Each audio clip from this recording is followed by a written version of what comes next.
Public transport use பண்ணும்போது உங்களுக்கு ஏதாச்சும் பிரச்சனை ஆயிருக்கு? 500 செங்கல்பட்டுல இருந்து தாம்பரம் வரைக்கும் வரும். நான் பெருங்குளத்தூர்ல இறங்கணும். என்னோட ஸ்டாப்பு ஒரு தாத்தா, நான் அந்த சீட்ல இங்க உட்காந்துருக்கேன், அவரு நின்னுட்டு இருக்காரு.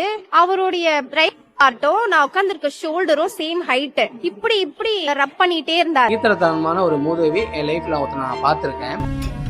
சின்ன வயசுல இருக்கும்போது பாட்டை ஜாப் போயிட்டு இருப்பேன். அது ஒரு எக்ஸ்போர்ட் கம்பெனி. டெலிவரி பண்ண சொல்றதுக்காக எனக்கு காஞ்சிபுரம் அமைச்சிருந்தாங்க. காஞ்சிபுரத்துல வந்து ஒரு டெலிவரி கொடுத்துட்டு மீதி கொடுக்குற ரிட்டர்ன் பீஸ் எல்லாம் கொடுத்தாங்க. அப்போ ஒரு பஸ் ஒன்று இருந்தது. அந்த பஸ்ல என்னோட லக்கேஜோட நான் ஏறினேன். அப்போ பாத்தீங்கன்னா பஸ்ஸுக்கு லாஸ்ட் ஸ்ட்ரீட்னு ஒன்று இருக்கும் பாத்தீங்களா, லாஸ்ட்ல உட்காரவங்க எல்லாம் இருப்பாங்கல்ல. ஸோ அப்ப 2 பொண்ணுங்க வந்து அந்த சைட்ல உட்கார்ந்து இருந்தாங்க. அந்த ஜன்னலுக்கு அந்த பக்கமா இருந்தாங்க. ஸோ அங்க என்ன கிணறு வட்டிக்கிட்டு இருக்காங்க பேசியா. ஸோ நான் இந்த பக்கம் பார்த்தீங்கன்னா வந்தீங்கன்னா ஒரே ஒரு இதுதான், பேக் வச்சுக்க முடியாது, ஆடிக்கிட்டே இருக்கும், அது கீழே ஊழம் அந்த மாதிரிலாம் ஆகும். ஸோ நான் என்ன பண்ணேன்னா அவங்கள்ட்ட போய் ரெக்வஸ்ட்டாக எனக்கு போய் கேட்டேன், நான் இது இந்த லக்கேஜ் என்கிட்ட இருக்குது, நீங்கள் கொஞ்சம் அப்படியே உட்கார முடியுமா, இல்லைனா லக்கேஜ் மட்டும் நாங்கள் வச்சுக்க அலோட் பண்ணிங்களான்னு கேட்டதுக்கு வந்து மாதிரியாக பேசிட்டாங்க, சீட்லாம் தர முடியாதுன்னு சொல்லிட்டாங்க. ஸோ நான் என்ன பண்ணேன்னா ஒரு பெருசாக ஒன்று கண்டுக்காவே இல்லை, நான் இந்த பக்கம் இருக்கிறத வச்சு முடிச்சிக்கலாம் அப்படின்னு சொல்லிட்டு நான் இருந்தேன். 2 ஸ்டாப் தள்ளி ஒரு வந்து வயசான ஒரு 40-45 வயசான ஒரு ஆள் வந்து வண்டியில் ஏறினா, நான் லாஸ்ட்ல ஜன்னல் இந்த பக்கம் இருந்தால் அவங்க லாஸ்ட் ஜன்னலில் அந்த 2 பொண்ணுங்க அந்த பக்கம் இருந்து இவன் ஏறினோடனே அந்த நடுவில் வந்து உட்காந்துட்டான். திடீர்னு வந்து அந்த பொண்ணுங்கள்ட்ட இவன் பேச்சு கொடுக்க ஆரம்பிச்சான். எங்கே போறீங்க, என்ன பண்ணுறீங்க, நைட் டைம்லாம் போறீங்கன்னு பெரிய உத்தம எல்லாம் பேசிட்டு இருந்தான்.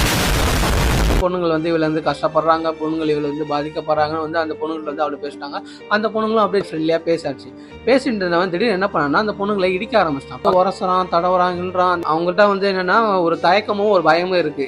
அவங்க வந்து தள்ளி தள்ளி போறாங்க, இவனும் தள்ளி தள்ளி வந்தான், வந்து உரசு கிரிசப்பட்டுட்டா, இதெல்லாம் நான் பார்த்துட்டே இருக்கேன், இது நமக்கு அசிங்கமாயிடுன்னு சொல்லிட்டு அவங்க வந்து என்ன பண்றாங்கன்னா தள்ளி தள்ளி போறாங்களே தவிர அவனை வந்து ஒரு வார்த்தை எதுவுமே கேட்கல. இது ரொம்ப நேரம் பார்த்தேன், இதுக்கு மேலே நம்மளாலையும் தாங்கிக்க முடியாது. நான் என்ன பண்றேன்னா அவங்க யாருன்னே தெரியாது, ஆனா அவங்க எங்க அக்கான்னு சொல்லி நான் பேச ஆரம்பிச்சேன். அக்கா இது யாரு, யார்கிட்ட நீ பேசிட்டு இருக்க, தெரியாத ஆள்கிட்டலாம் பேசக்கூடாதுன்னு அப்பா சொல்லியிருக்காள், அப்பாவுக்கு நான் ஃபோன் பண்ணவா, நான் வீட்டுக்கு வரேன், வீட்டுக்கு வந்து நான் பேசிக்கிறேன், ஒரு விஷயத்தையும் ஒரு ட்ராமாவும் பண்ணேன். அதுக்கப்புறம் நானே வந்து அங்கிள் தள்ளி போங்க, அது எங்க அக்கா பக்கத்தில் உட்காரன்னு சொல்லிட்டு நானா வாலண்டியரா பேசி அவரை தள்ளி விட்டுட்டேன்.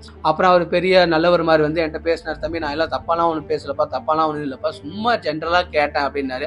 அதெல்லாம் நீங்க ஒன்றும் சொல்ல தேவையில்ல அங்கிள், அதெல்லாம் எனக்கு தெரியாது, எங்க அக்கா பதில் இருக்கும், நீங்க வந்து பேசிக்காதீங்க அப்படின்னு சொல்லிட்டு எனக்கும் வாக்காவது இருந்துச்சு. அது அப்புறம் அந்த ஆள் என்ன நினைச்சேன்னா 2 ஸ்டாப்புக்கு வந்தோடனே அவன் இறங்கி போயிட்டான். அதுக்கப்புறம் அந்த பொண்ணுங்களோட இறங்க வேண்டிய இடமும் வந்துச்சு, நான் இறங்க வேண்டிய இடமும் வந்துச்சு. நான் இறங்கி போயிட்டேன். இறங்கி போயிட்டு இருக்கும்போது அவங்க திடீர்னு வந்து எனக்கு வந்து கூப்பிட்டாங்க, டாக்ஸின்னு சொன்னாங்க.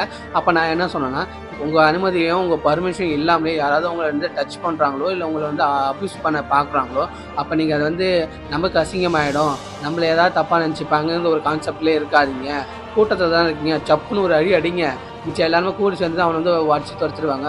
உங்கள் பயத்தையும் உங்களுக்கு அசிங்கமாயிடும்னு நினைக்கிறீங்களோ அது வரை இந்த மாதிரி ஆளுங்களை வந்து உருவாகிட்டு தான் இருக்காங்க, இதுக்கு மேலே இந்த மாதிரிலாம் பண்ணாதீங்க, தைரியமாக போல்டாக இருங்கன்னு சொல்லிட்டு வந்தேன்.